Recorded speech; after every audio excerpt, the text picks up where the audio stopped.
the afternoon, once we completed the Alpine Loop, we made our way down to the ghost town of Animas Forks. So Animas Forks, Colorado, this is located in the San Juan Mountains, right around 11,000 feet. There were several original buildings there that remained, so it was really cool to go through those together and see what life was like way back when. The first cabins were built by prospectors in 1873, about 12 miles northeast of Silverton. 3 rivers meet nearby, one of them being the Animas River. By 1876, Animas Forks was a bustling mining community.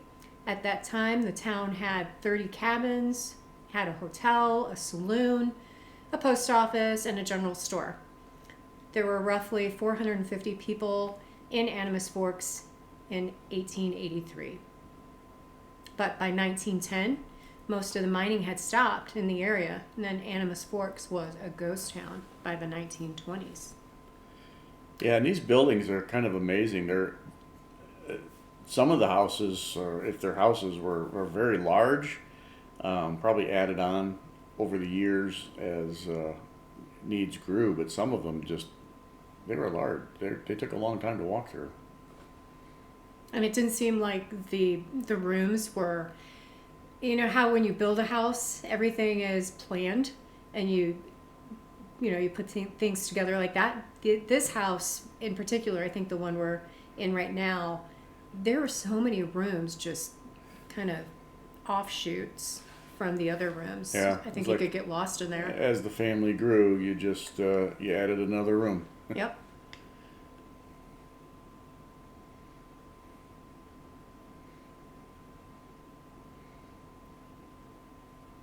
You wonder what the living conditions were like though when winter came and it got really cold. Well, I did read that when the winter came, the people moved south. They actually didn't live there during the winter. Okay. And there's actually even some newspaper clippings from way back. Mm-hmm. Some headlines of the day.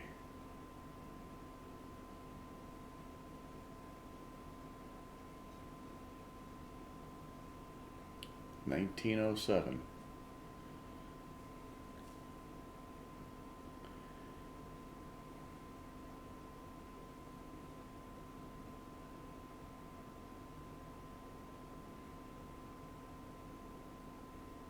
See what I mean by these rooms? Just Yeah. offshoots. You'd really get lost in there.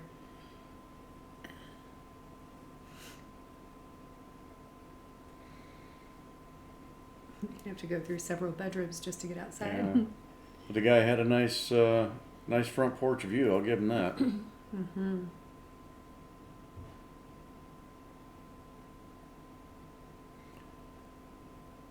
Here's another house. I think you called it like a shotgun house. It was very narrow, and it was just 3 rooms stacked in a row. Mm-hmm.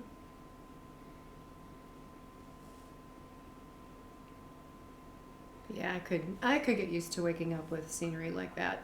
Oh yeah, yeah.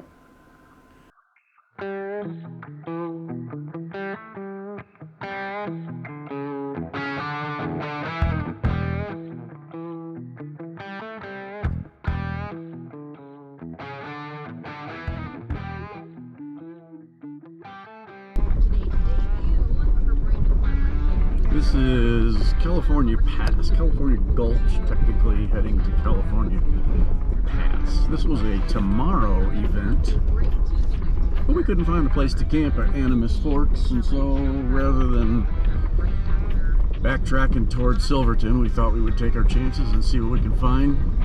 We might not find anything. We'll see.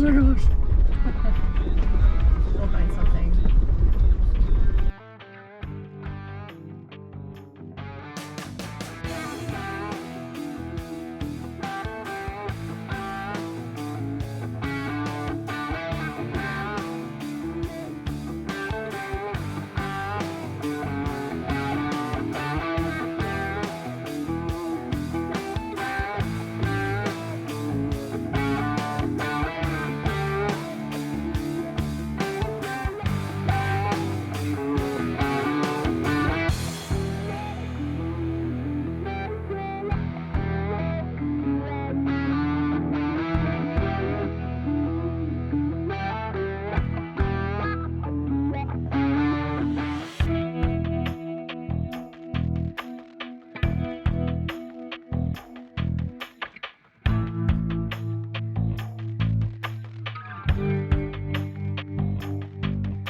was just beautiful. But as the sun was going down and we still weren't finding a suitable place to camp, I was getting a little bit anxious, I have to say.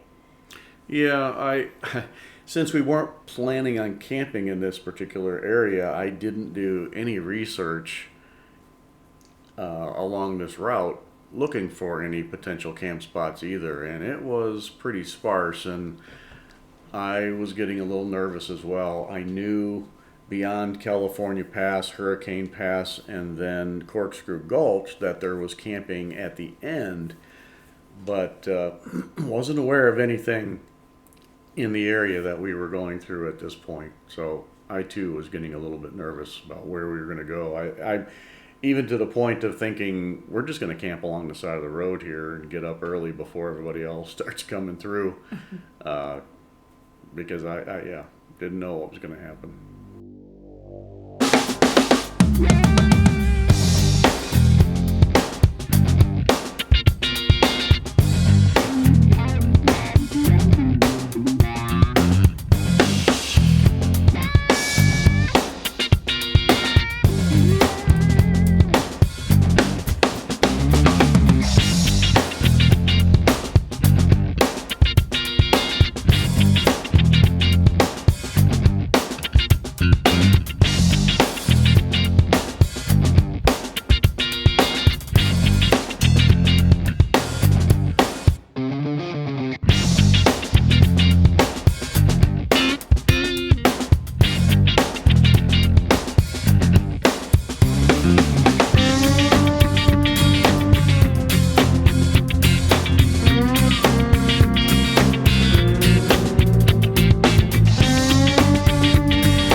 Final turn, just checking for traffic coming down the road here because it does look kind of narrow.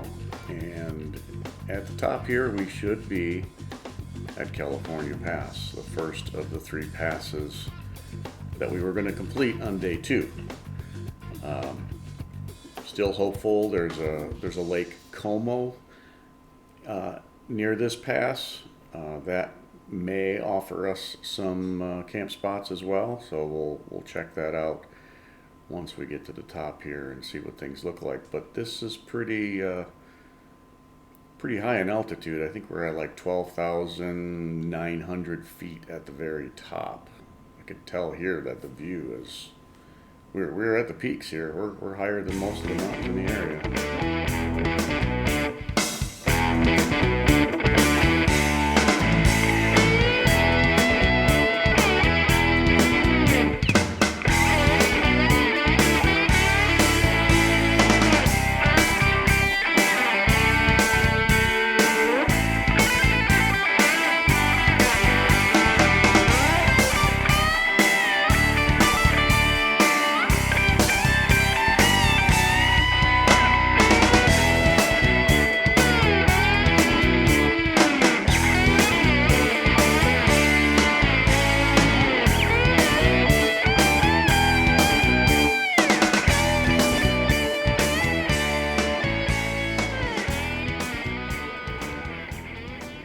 this is the top of California Pass here, 12,970 feet, I believe. And you can see Lake Como off in the center of the picture there. And if you look, that network of roads, we ended up finding a camp spot down there. Yep. And it was beautiful. We'll have a few pictures of it here in just a little bit, but that was a great, we thought it was our ultimate first camp spot for overlanding. I was like just totally impressed to have such a nice spot all to ourselves. Yeah, this is one of the most beautiful places I think we reached. It was just gorgeous to look out in every direction. Yep. And see those mountains. Yep. And it was windy. And it was. We parked and we had a wind that was coming up the valley.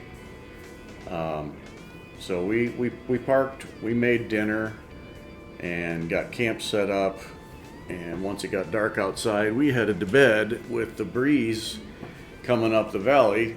We had the truck rotated so that the wind was hitting the back of our rooftop tent. And as the night went on, we ended up having to get up about 9 o'clock, I believe it was, because the wind had switched. Oh, there's the camp spot.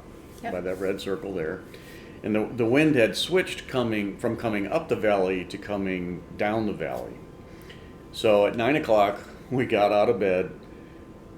Tracy went outside, held the ladder for the rooftop tent as I jockeyed and did like a 40-point turn and got us turned around and set it up so that, again, we had the hard shell of the tent being hit by the wind. Went back to bed, and about an hour later, I could not sleep due to the howling wind, and you didn't feel well either. No, any movement I made me sick.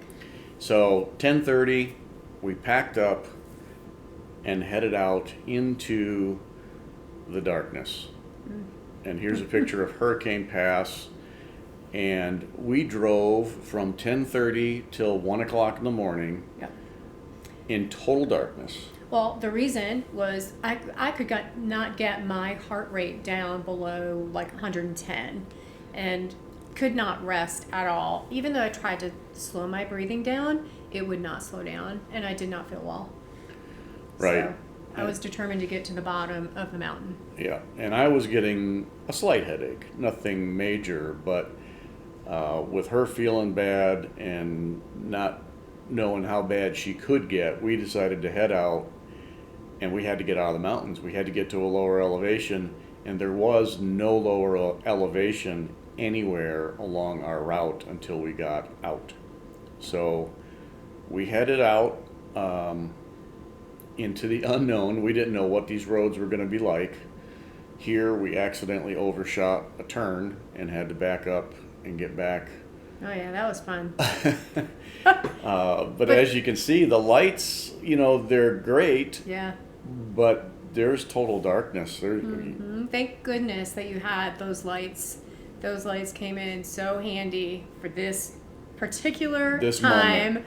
Yeah. It was probably the one thing of all of our gear. Yeah. That actually helped us. It helped us, and immensely. It made the trip a lot easier. Now, I will say we did lose our brakes going down some of the corkscrews in Corkscrew Gulch, and that was an interesting experience to punch the brakes on a turn and coast about 6 feet from the edge of nothingness. So we sat for a while. We let the brakes cool off. Not long enough, and we took off again, and we ended up finding a small little trailhead area that we could park for another half an hour, let them cool some more, and then we ended up just relying 100% on 4-low and first gear for engine braking to get us out of the mountain range for the next hour. Yeah, look at that though. Looking at this is like, I don't know what we were thinking. Why did we do this? But it was because I felt so bad. I had no other option than to go down the mountain. So, yeah. Yeah, it was. I say it was do or die. We decided we would do. Yeah, it would have been a whole lot of suffering, I think, if we stayed. It would not. It would have been a really, really bad night. Yeah. So we made it. It was an experience. I show you this parts of the clip because some people have never driven at night, and all I can say is get yourself a good set of lights because we didn't anticipate doing this. No. I bought the lights because I thought, well, we might roll into camp a little late at night. Over the course of our trip, there might be a night or so where we roll in late, but did not expect we'd be doing it on shelf roads like this. And this is supposed to be another beautiful area to see, and we're gonna have to go back now because we didn't get to see it. Right? Yeah.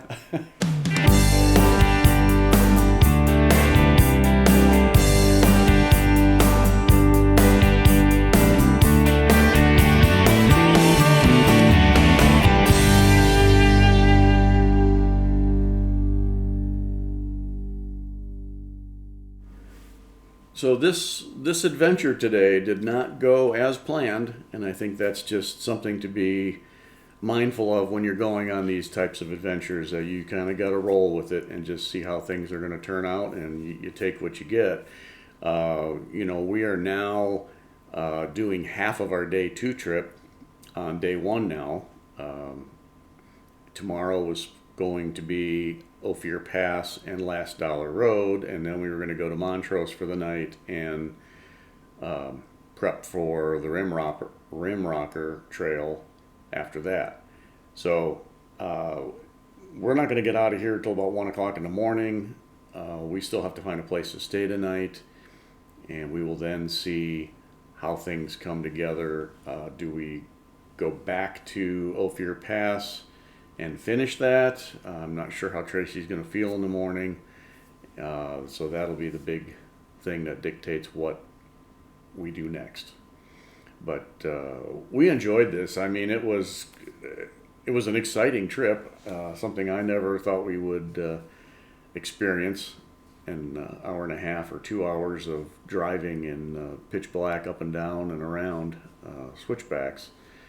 But we were not, oddly enough, the only idiots out at this time of night. We did see headlights from about 4 other vehicles traversing the mountains at midnight as well. So don't know why they were out. I thought we had a pretty good excuse, but we'll see what tomorrow brings. I appreciate you joining us for this trip. Unfortunately, we don't have a lot of video to show you from Hurricane Pass and Corkscrew Gulch other than this dark trail that we're on. But stay tuned. Hopefully we'll be able to do Ophir Pass and bring that to you, and then we're on to the Rimrocker Trail, which I'm really, really excited about. That should be a lot of fun. So please join us as we continue our adventure from Colorado to Utah.